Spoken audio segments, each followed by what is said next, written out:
ದೇವರ ಪರಿಶುದ್ಧವಾದ ನಾಮಕ್ಕೆ ಸ್ತೋತ್ರವಾಗಲಿ.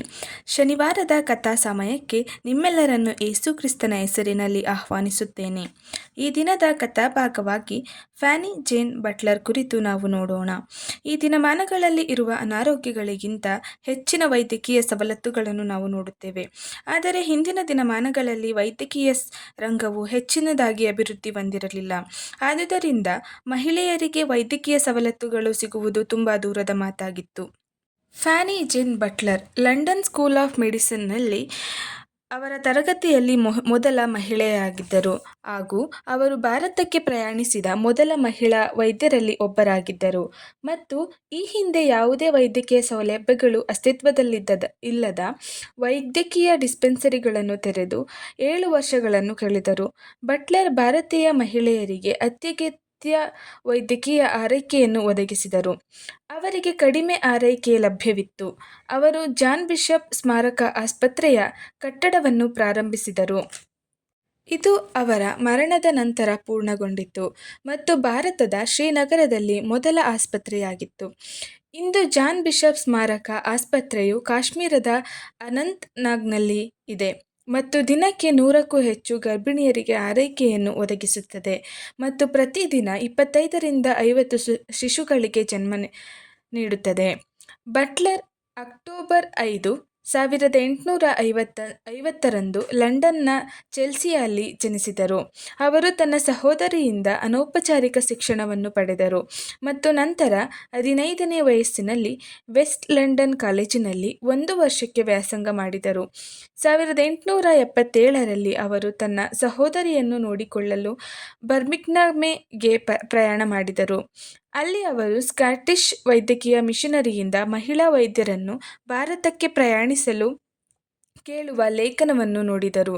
ಕೆಲವು ಪ್ರದೇಶಗಳಲ್ಲಿ ಮಹಿಳಾ ವೈದ್ಯರು ನಿರ್ಣಾಯಕರಾಗಿದ್ದರು ಏಕೆಂದರೆ ಕೆಲವು ಮಹಿಳೆಯರು ಸಾಂಸ್ಕೃತಿಕ ನಿರ್ಬಂಧಗಳಿಂದಾಗಿ ಪುರುಷರಿಂದ ಆರೈಕೆಯನ್ನು ಪಡೆಯಲು ಆರಾಮದಾಯಕವಾಗಿರುತ್ತಿರಲಿಲ್ಲ.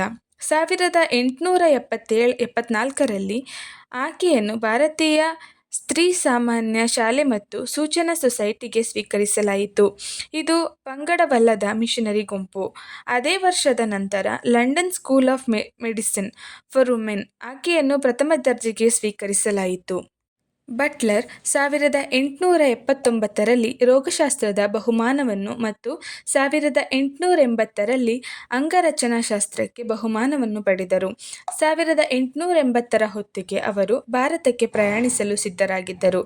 ಭಾರತಕ್ಕೆ ಬಂದ ನಂತರ ಬಟ್ಲರ್ ಅವರು ಬಿಹಾರದ ಭಾಗಲ್ಪುರಕ್ಕೆ ತೆರಳುವವರೆಗೂ ಮಧ್ಯಪ್ರದೇಶದ ಜಬಲ್ಪುರದಲ್ಲಿ ಸಂಕ್ಷಿಪ್ತವಾಗಿ ಉಳಿದುಕೊಂಡರು ಮತ್ತು ಅಲ್ಲಿ ಅವರು 4 ವರ್ಷಗಳ ಕಾಲ ಪ್ರದೇಶದ ಮೊದಲ 2 ವೈದ್ಯಕೀಯ ಔಷಧಾಲಯಗಳನ್ನು ತೆಗೆದರು. ಇಲ್ಲಿ ಅವರು ಮಹಿಳೆಯರಿಗೆ ಔಷಧ ಮತ್ತು ಆರೈಕೆಯನ್ನು ಒದಗಿಸಿದರು ಮತ್ತು ಅವರು ಕಾಳಜಿ ವಹಿಸುವ ಮಹಿಳೆಯರಿಗೆ ಹಿಂದೆ ಲಭ್ಯವಿಲ್ಲದ ಜೀವರಕ್ಷಕ ಶಸ್ತ್ರಚಿಕಿತ್ಸೆಗಳನ್ನು ಮಾಡಿದರು. ಅವರು ಡಬಲ್ ಕ್ಯೂರ್ನಲ್ಲಿ ನಂಬಿಕೆ ಇಟ್ಟಿದ್ದರು, ಇದರಲ್ಲಿ ಅವರು ತಮ್ಮ ರೋಗಿಗಳಿಗೆ ದೈಹಿಕವಾಗಿ ಮತ್ತು ಆಧ್ಯಾತ್ಮಿಕವಾಗಿ ಚಿಕಿತ್ಸೆ ನೀಡಿದರು. 1887ರಲ್ಲಿ ಬಟ್ಲರ್ 11 ತಿಂಗಳುಗಳ ಕಾಲ ಮನೆಗೆ ಹಿಂದಿರುಗಿದರು ಮತ್ತು ನಂತರ ಕಾಶ್ಮೀರದಲ್ಲಿ ಸ್ಥಾನ ಪಡೆದರು. ಅಲ್ಲಿ ಅವರು ಮತ್ತು ಅವರ ಸಿಬ್ಬಂದಿ ಅವರು ಆಗಮಿಸಿದ ಮೊದಲ ತಿಂಗಳಿನಲ್ಲಿ ಸಾವಿರಾರು ರೋಗಿಗಳಿಗೆ ಚಿಕಿತ್ಸೆ ನೀಡಿದರು. ಕಾಶ್ಮೀರದಲ್ಲಿದ್ದಾಗ ಬಟ್ಲರ್ ಮಹಿಳೆಯರಿಗೆ ಹೆಚ್ಚು ಸುಲಭವಾಗಿ ಪ್ರವೇಶಿಸಬಹುದಾದ ಆರೈಕೆಯನ್ನು ಒದಗಿಸಿದರು. ಹೊಸ ವೈದ್ಯಕೀಯ ಸೌಲಭ್ಯಗಳನ್ನು ರಚಿಸಲು ಸ್ಥಳೀಯ ಸರ್ಕಾರಗಳಿಂದ ಅನುಮೋದನೆಯನ್ನು ಕೋರಿದರು. ಬಟ್ಲರ್ ಇಸಾಬೆಲ್ಲಾ ಬರ್ಡ್ ಅವರನ್ನು ಭೇಟಿಯಾದರು. ಅವರು ವೈದ್ಯಕೀಯ ಮಿಷನರಿ ಕೆಲಸದಲ್ಲಿ ಆಸಕ್ತಿ ಹೊಂದಿದ್ದರು.